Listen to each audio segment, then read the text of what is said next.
Rafa's shocking admission. The first time I met Rafa, I was on my way to his academy. Oh my God. I was on my way to the academy because I was going to try out there. 1, 2, 3, 4. Rafa's shocking admission. The secret daughter turning pain into gold. Welcome back to Pro Tennis 360, the home of the real stories behind the racket. And before we dive into today's bombshell, I have to take a second to say a huge thank you. We just hit the 1,000 subscriber mark. That's right, 1,000 of you have joined this family. And honestly, we're just getting started. Your support is insane, and we have huge projects coming in the new year. So, from the bottom of my heart, thank you. Now let's get into the story that has the entire tennis world reaching for tissues. You think you know RAFAEL Nadal. You know the grit, the clay, the bite on the trophy. But you've never heard him talk like this. We're used to Rafa the warrior. But this week, we saw Rafa the father. And it wasn't about his own children. It was about a girl he met nearly a decade ago. A girl who came to him from halfway across the world. Small, shy, but with a fire in her eyes that reminded the king of clay of his own reflection. I look at her like my daughter, Rafael Nadal said. His voice choked up. The reporters in the room went silent. This wasn't a staged PR statement. It was raw. It was real. He was talking about Alex. He recalled the very first day he saw her, just 12 years old, dragging a racket bag nearly as big as herself, standing on the hallowed courts of his academy in Mallorca. Most kids that age are intimidated by Rafa. They freeze. But Nadal said that when he looked at Alex, he didn't see fear. He saw hunger, an extraordinary, frightening hunger. He spoke as if she were born to step into the biggest battles the tennis world could offer. As if she were waiting for the war before she even knew how to march. But here is the question driving the internet crazy. Why did it take nearly a decade for Rafa to go public with this? And why did Alex say her heart broke when she heard it? Stay tuned, because what I'm about to reveal will change the way you look at this story forever. The first day, when Rafa saw the fire. For years, cameras caught glimpses of them. Rafa adjusting her forehand. Rafa smiling from the balcony while she practiced. But behind the scenes, another drama was unfolding. A drama of separation, heartbreak, and a sacrifice so deep it nearly tore a family apart. And this is where the story takes a turn no one expected. Because after Rafa made that beautiful, tearful admission, calling her his daughter, Alex responded. And she didn't just say, thank you. She revealed a secret that had been locked in her heart for years. My heart broke when I heard my father say that, Alex shared. The room froze. Was this a rift? Was it a family betrayal? No, it was something much more painful. It was the sound of a father letting go. To understand why those words shattered her, we have to go back.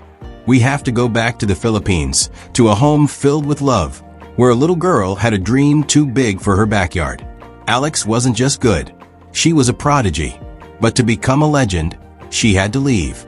She had to leave the comfort of her home, her friends, and most importantly, her parents.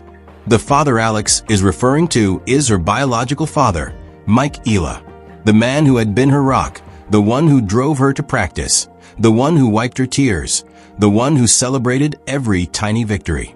The tabloids won't tell you this part, but we will. The moment she is talking about is the moment the decision was made to send her to Spain. Imagine being a father. You look at your little girl, and you know that for her to fly high, you have to cut the string. You have to let her fly thousands of miles away to a foreign land, to grow up without you. Alex Eala looked at his daughter, and with a heart broken into a million pieces, he told her she had to go. He told her that her destiny didn't lie in his arms, but on the red clay of Mallorca. When Alex heard him say that, when she heard him push her toward her dream at the cost of their closeness, she didn't hear support. At 12 years old, she heard a goodbye.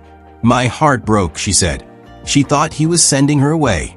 She didn't understand that it was the ultimate act of love. Heart shards, fuel for the warrior. She carried that piece of glass in her heart for years. Every time she missed a birthday, every time she cried herself to sleep in a dorm room in Spain, that memory replayed. Why did he let me go? But that pain, That heartbreak, it became her fuel. Fast forward to today. The Rafa Nadal Academy. The red earth baked by the Spanish sun. Alex Eala is no longer that 12-year-old girl. She is a woman. She is a warrior. And she just did the unthinkable. The world watched her grow stronger, calmer. She started winning junior Grand Slams.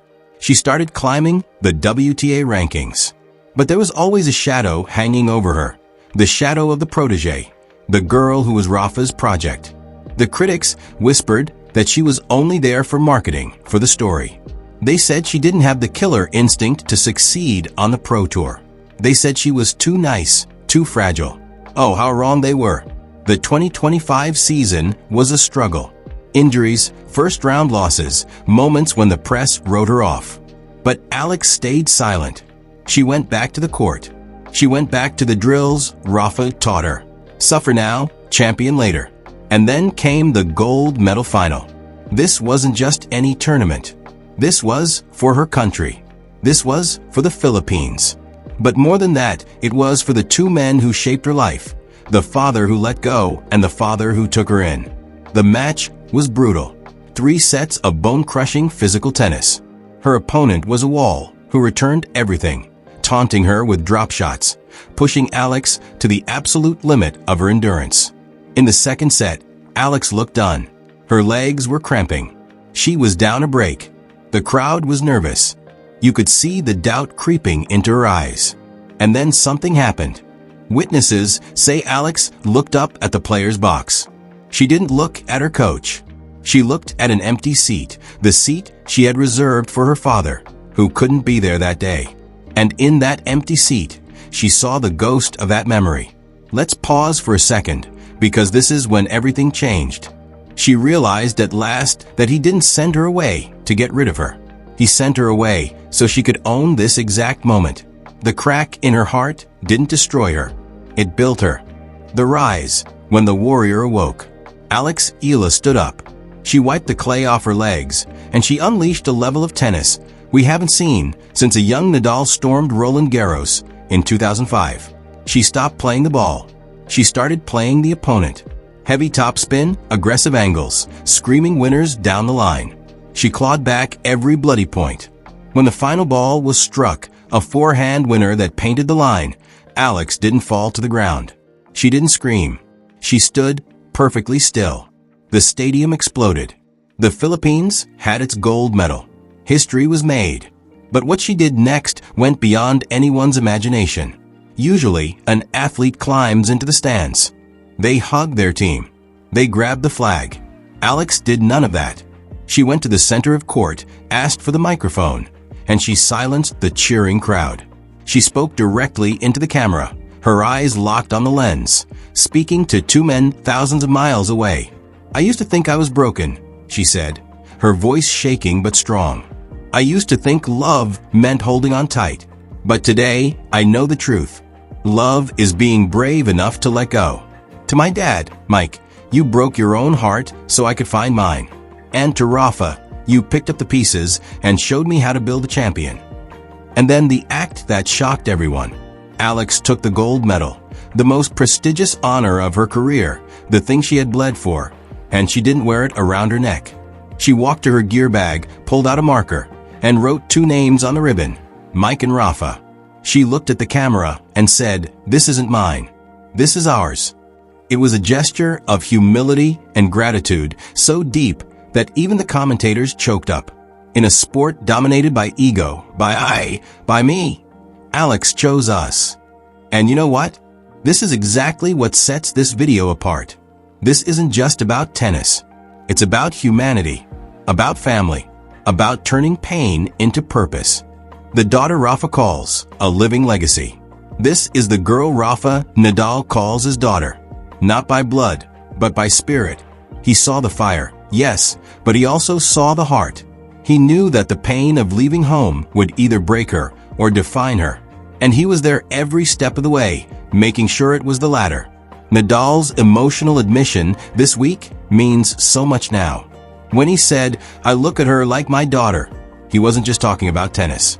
He was talking about watching a child grow into a hero. He knows his time on the court is ending. The knees ache. The body's tired. The king is preparing to hang up his crown. But he isn't leaving the kingdom empty. He has raised an heir. And let's be honest, the timing couldn't be more dramatic. We're looking at the 2026 season right ahead of us. The Australian Open is looming. The critics have already started buzzing.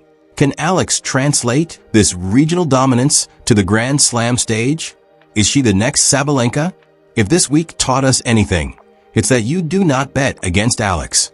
You don't bet against a girl who has turned heartbreak into gold. We're seeing a generational shift, guys. The Big Three era is fading into the sunset. But the legacy is safe. It's living in the aggressive left-handed forehand of a young woman from the Philippines who calls Mallorca home. And speaking of breaking news, sources inside the academy are whispering that Rafa himself might take on a more direct coaching role for Alex in 2026. Imagine that. The king of clay sitting in her box at Roland Garros. It gives me chills down my spine. We're hearing rumors that they've already been testing new racket specs to add more spin to her game, tailoring her style to dominate the clay season just like he did. If that happens, the rest of the WTA Tour better watch out. The road to gold, defeating the assassins. But wait, we're not done yet. Because to truly understand the weight of this gold medal win, we have to talk about who she had to beat. The road to this final wasn't paved with roses. It was paved with absolute assassins. Look at the semifinals. Eala went up against the #1 seed, an athlete who has terrorized the Asian circuit for the last 2 years. The experts said it was a mismatch. They said Alex didn't have the power. In the first set, it looked like they were right. She was bullied off the baseline. 6-1, it was ugly. I was watching the match, and I'll be honest with you, I turned to my producer and said, "It's over." The body language was slumped. The head was down. It looked like the pressure of the Nadal's daughter label was finally crushing her. But then a rain delay happened. A 20-minute break. And this is where the Nadal influence truly showed up. Cameras caught Alex sitting on the bench. She wasn't checking her phone. She wasn't panicking. She was staring at her water bottles, lining them up exactly like Rafa.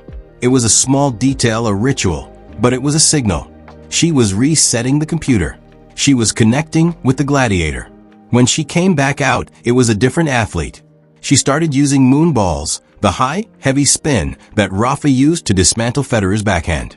She slowed the game down. She dragged her opponent into deep water. And you know what happens when you drag a shark onto the sand? They suffocate.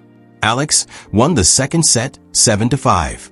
By the third set, her opponent was cramping, mentally broken, looking at her coach for answers that weren't there. Alex took it 6-0, a bagel to end the match. It wasn't just a win. It was sending a message. It was saying, I own this court. And this brings us back to the rumors swirling around the locker room. Word is, and remember you heard it here first, that major sponsors are lining up to sign Alex to lifetime deals. We're talking Nike. We're talking Babolat. They see what we see. They see the next global icon.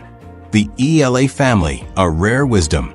But amidst all the money and fame, Alex remains grounded. And that brings us back to her father, Mike.